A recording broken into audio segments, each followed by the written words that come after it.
Jorge,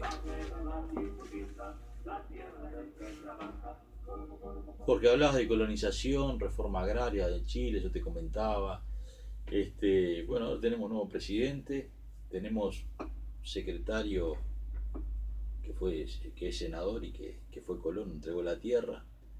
Tenemos al presidente Vázquez que tiene a un colono de empleado de él en la estancia de Anchorena. En fin, ¿qué pensás en el marco del nuevo gobierno? Todo esto que está ocurriendo. Eh, ¿Quién tiene la manija o quién va a tener la manija del poder en el próximo bueno, gobierno? eso está por verse todavía, ¿no? Pero en realidad la manija del poder la tiene la clase dominante. Ya la tenía y el Frente Amplio eh, era como creaba un ambiente a través de su discurso que hacía más tolerable que vinieran grandes capitales extranjeros, que lo determinante en el Uruguay fuera el pago de la deuda de la economía uruguaya, fue el pago de la deuda externa, que la tierra se extranjerizara y se concentrara, y que entraran las grandes empresas como UPM. Bueno, Sí. Además es de la ley de decir, piquete, ley ¿cuál de va a ser la ocupaciones, diferencia? ley antiterrorista, hay un montón de leyes que Claro, propició el Frente Amplio que evidentemente ahora claro. van a Lo cosechar. que puede cambiar, que yo creo que sí, es que eh, los movimientos sociales, y me refiero a todos, ¿no? Los movimientos sociales, no la parte más radical, pero sí los movimientos sociales, como tenían más posibilidades de acceso a las altas esferas. O por ejemplo, tenés que darte cuenta que la primera medida de movilización que planteaba siempre Fernando Pereira o el Turco Adala era: vamos a ir a hablar con el presidente. Bueno, ahora se terminó eso. Tendrán que inventar otra medida de movilización, pero no la de vamos a ir a hablar con el presidente. El O, PIT-CNT era un ministerio sin ministro de este gobierno. claro, pero a la vez se consideran cosas como eh, la ley de responsabilidad penal, ¿no? Empresarial. Este, se, y realmente hubo, para aquellos sectores que están protegidos por el movimiento sindical, no para los que están afuera del movimiento sindical, que trabajan en negro, para aquellos que están protegidos por el sistema de la seguridad social y por el movimiento sindical, se consigue una mejora salarial. Eso es real. No, nosotros no tenemos por qué ocultarlo, pero eso no es suficiente. Hubo una despolitización tremenda de todo. Y ahora va a ser mayor todavía la despolitización eh, me voy a explicar, me explico.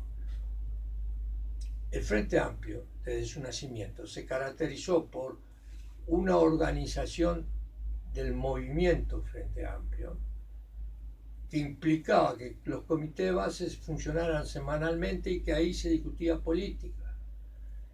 Y que de cierta manera la discusión política en los comités de base después se reflejaba en lo que era la dirección del Frente Amplio. Eso se empezó a terminar el día que Tabaré Vázquez asumió la intendencia y dijo que iba a romper con el cordón umbilical. Es decir, romper con el cordón umbilical significaba no gobierna más el Frente Amplio de Movimiento, sino que gobierno yo en nombre del Frente Amplio.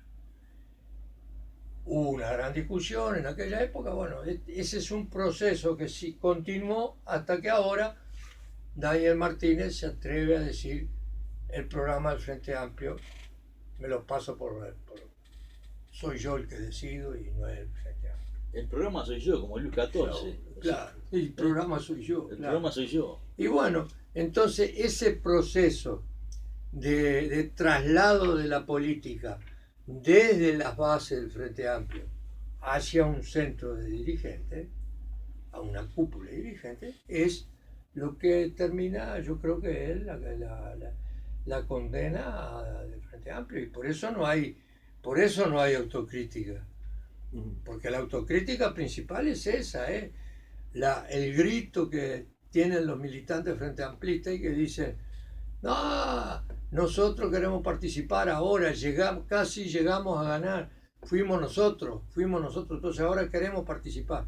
No, están equivocados, están equivocados. Eh, el Frente Amplio va a ser oposición responsable, va a acordar hasta la ley esta secreta de la calle, va a acordar hasta la ley esta de urgencia que va a proponerse la calle. Algunos aspectos de eso va a acordar porque somos oposición responsable, este, eh, no somos otro proyecto de país. Bueno, también está, voy a aclarar que Luis XIV no dijo el programa soy yo, dijo el Estado soy yo. Pero Sí. hablando de esa responsabilidad. Pero es similar, ¿no? Sí, pero hablando de esa responsabilidad, ese cogobierno que habría entre el encuentro progresista Frente Amplio y el nuevo gobierno, el multicolor, también está que bueno, que cuando empiecen a investigar qué pasó en la administración pública, qué compromisos existen, qué contratos hubo, pueden negociar, bueno, te doy Investigarán. tanto, y pueden decir, bueno, tenemos toda esta información, votame esto porque si no tengo esto otro. Podrían decir. Puede ser. Yo no sé si van a investigar porque investigar implica atacar las raíces del funcionamiento de los partidos políticos, ¿no? Es decir, ¿cuántos cargos de confianza hay en el Estado? Y hay 3.000, Y bueno, por lo menos. y cuánto hay que sustituirlos ahora. Es decir, el MIDE hay que liquidar todas las ONG frente amplista que hay y poner ONG blanca. Esa es la sustitución. Entonces hay una lucha tremenda, ¿no? Por la nomenclatura. No es solo, no va a ser solo política la lucha, ¿no? Sino va a ser de espacios, de cargos. Vamos a tener que echar a todos. Sí, hoy se había mencionado, porque está en las redes, la palabra autocrítica. Yo veía de que, bueno, los pequeños productores del campo, que es el motor económico del país, en determinado momento tenían una crisis, ¿no? Y formaron un movimiento autoconvocado que terminó siendo un solo Uruguay y que pasó a ser digitado por los blancos. Si en estos momentos vemos el mapa electoral, vemos que en todos los departamentos del interior el Frente Amplio ha perdido, que se ganó en Montevideo y Canelones, y tiene que haber una causa, ¿no? Y yo pienso que el kit de la causa está ahí, ¿no? Es decir, esos votos que fueron al Partido Blanco fue porque el Frente Amplio no los trabajó. ¿Qué opinas vos, Jorge, de esto? Yo creo que la autocrítica se suspende porque la autocrítica implica responsabilidades, ¿no? Entonces, la famosa influencia del Pepe sobre el interior y que traemos votos prestados y todo, terminan votando Manini y Río y el Cupi y la calle. Los votos prestados se desprestaron después, volvieron a su origen, ¿no? Y bueno, que si nos vamos a hacer la autocrítica, implica decir, bueno, yo soy responsable de esto. Y es imposible, por eso que te decía de los 3.000 cargos, ¿no? Vamos a hacernos la autocrítica de qué papel cumplió el Instituto Nacional de Colonización durante estos 15 años. Y bueno, hay responsables, no es una entelequia, hay responsables. Entonces hay que decir, bueno, Jacqueline, ¿qué hiciste? José Mujica, ¿qué hiciste? Bueno, lo primero que hicieron cuando llegaron al gobierno fue poner a Gonzalo Gallero, que había sido presidente de la Federación Rural, después de la Asociación Rural, un hombre que en el 73 se prestó como colaborador del coronel Pugliese en 33, a los pocos días del golpe de Estado, es decir, de una familia patricia que nada tiene que ver con un proyecto popular. tibiamente progresista, ¿no? Y después pusieron al primer productor de arroz del Uruguay, lo pusieron de ministro de Ganadería también, ¿no? Sí, en Tabaré Guerre. A ver, es decir, tenemos opciones, ¿no? Ahora, ¿qué más puede hacer el cookie? Va a poner al presidente de la sociedad rural y bueno, es lo mismo. Claro, no hay diferencia. No hay diferencia, es decir, que la política agraria va a seguir estando a favor del latifundio y, y bueno, va a seguir habiendo pequeños favores como lo de las, como es estoy viejo, no hay vuelta. Lo de las cosas que le pusieron a los novios, Las caravanas, como las Ah, caravanas. Marco la caravana Polo. electrónica. Como lo de la caravana que la pagó el Estado, no lo pagaron los latifundistas, no lo pagaron los productores de carne, la pagó el Estado.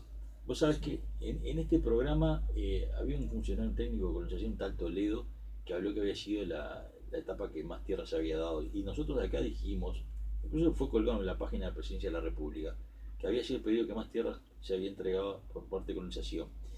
Y nosotros dijimos que eso era un dato erróneo, equivocado, no era así. Y lo corrigieron. Quiere decir que este programa se escucha. Por otro lado, la mayor tierra que tuvo colonización fue durante la época de Pacheco. ¿Por qué? Porque estaba la UTA en la calle, porque el MLN y por el improme, exactamente, exactamente. Ahora, hay que reconocer de que hicieron una compra de tierras importante. Eso es cierto. Claro. Y hoy por hoy, y gracias a eso, hoy por hoy, con lo que tenía antes y lo que tiene ahora, que son más o menos 600.000 hectáreas en administración y casi 300.000 hectáreas en propiedad, hoy colonización es el ente estatal con mayor patrimonio de todo el Estado, cosa que no se sabe. Habría que hacer muchísimo, pero vos con ese planteo estoy totalmente de acuerdo. Muchísimo más se podría haber hecho. Yo digo, si el tema de la tierra es un problema social, como lo planteaba, está unido el problema social, mejor dicho, como lo planteaba Raúl Sendí. Y entonces es preciso hacer una recolonización, un repoblamiento de la campaña, revertir ese vaciamiento que está ocurriendo en el interior, revertirlo y llevar población allá. Bueno, hay que tomar medidas en ese sentido. Ese capital de tierras que se tiene, hay que utilizarlo de modo que favorezca a que una cantidad de gente que vive en el Casaballe, que vive, favorecer expulsada del campo esa gente. Muchos expulsados del campo, no todos, pero muchos, la gran mayoría, que retome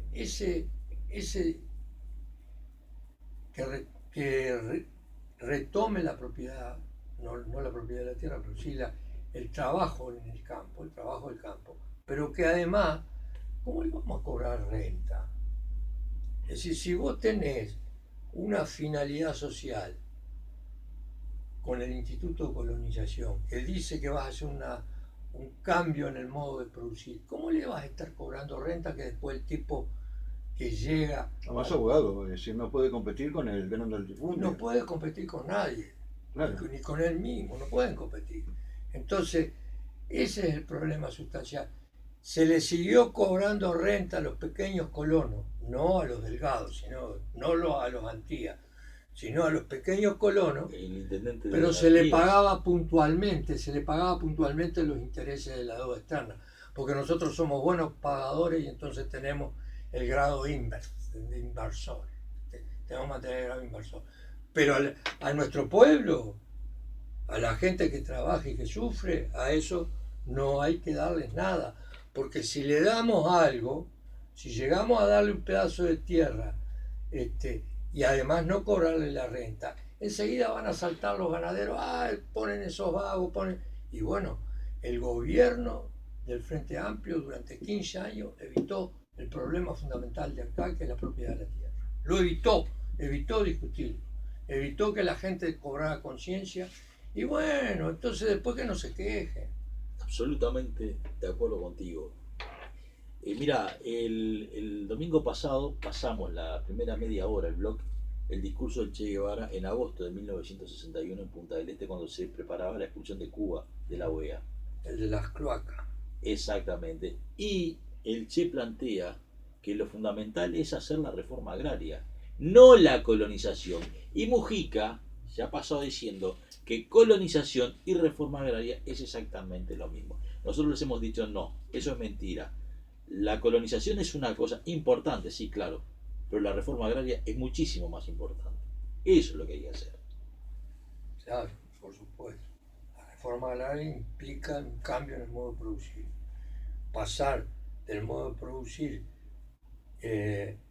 pautado por la tasa de ganancia al modo de producir cooperativo, pautado por otros principios, por otros valores.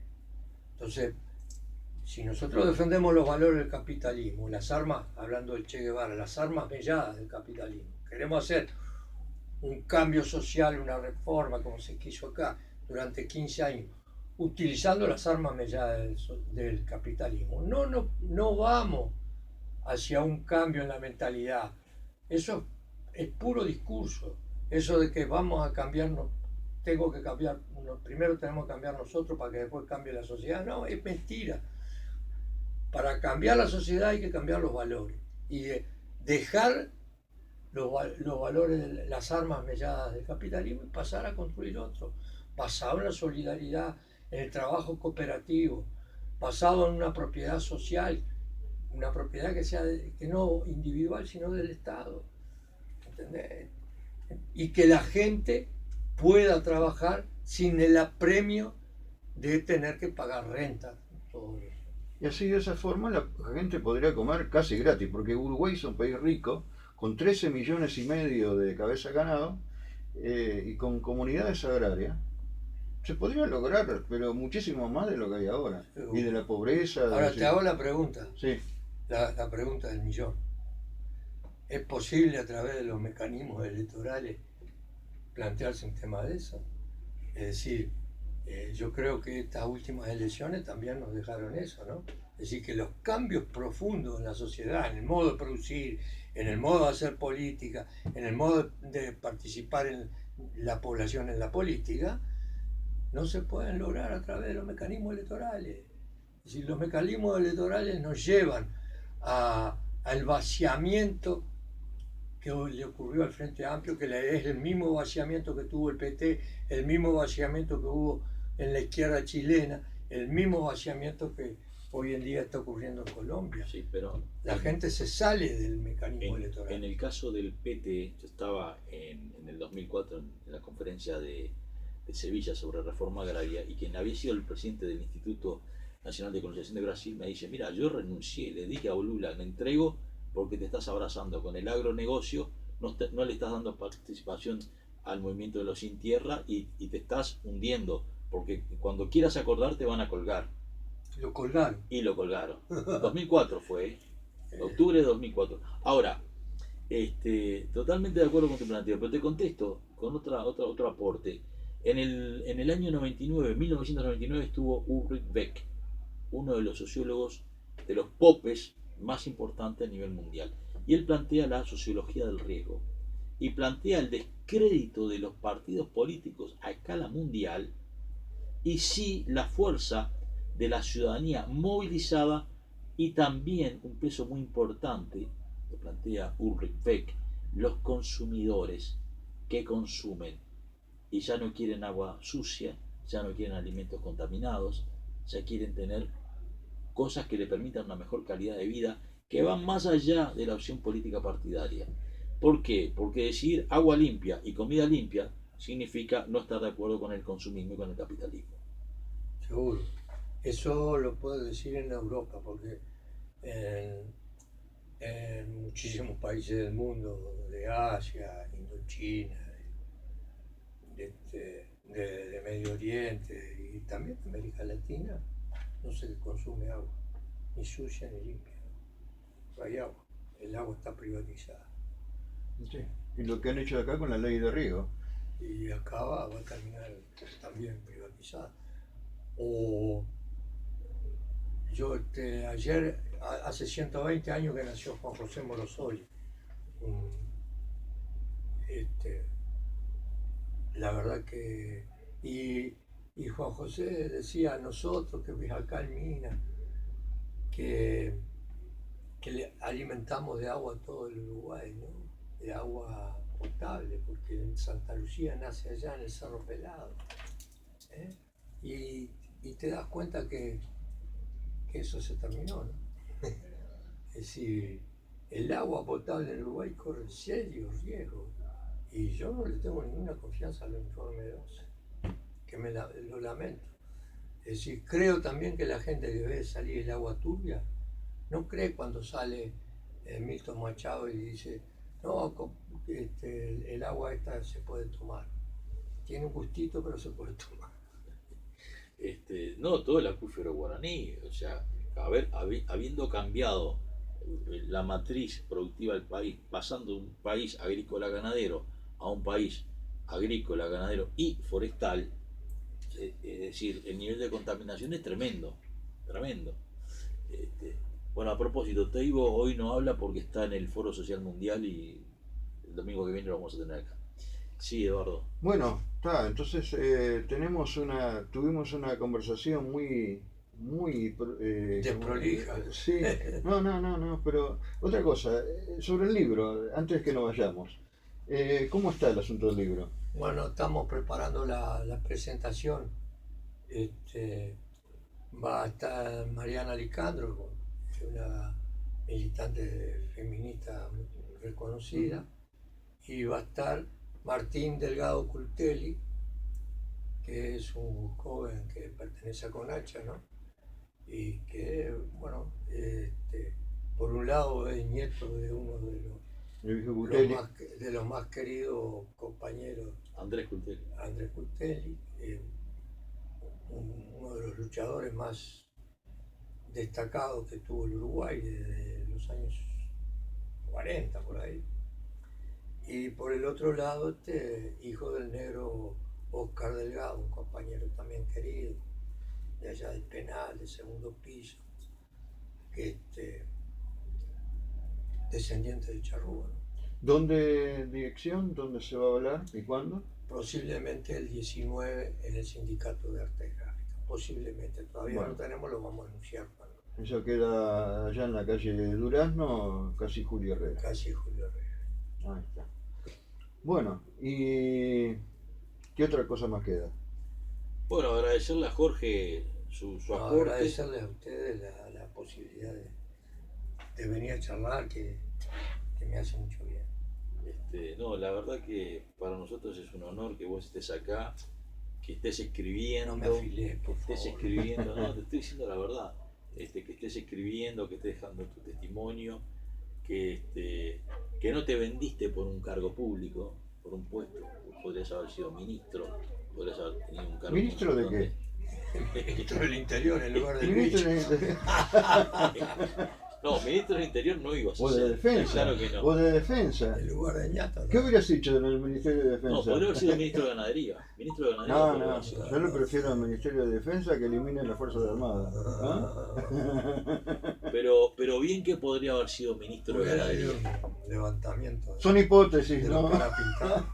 Pero no te vendiste, o sea, nunca transaste con lo que iba contra tus Sí, principios. en ese sentido tengo que agradecerle a las compañeras y los compañeros desaparecidos, a los muertos, a los miles de torturados que hubo en el Uruguay, a las miles de violadas, porque yo creo que esa es la fuerza que hace que uno se mantenga.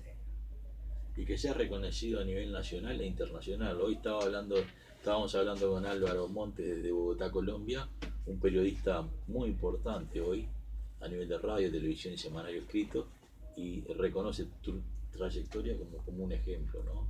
de tantos que se han adaptado al modelo y traicionado a sus principios y a sus compañeros muertos. El agradecimiento nuestro a tu participación, y el agradecimiento también a Vicente Lima de Controles y a todos los que nos están escuchando. Y arriba los que luchan. Y hasta la victoria siempre. Nos vemos. Chao.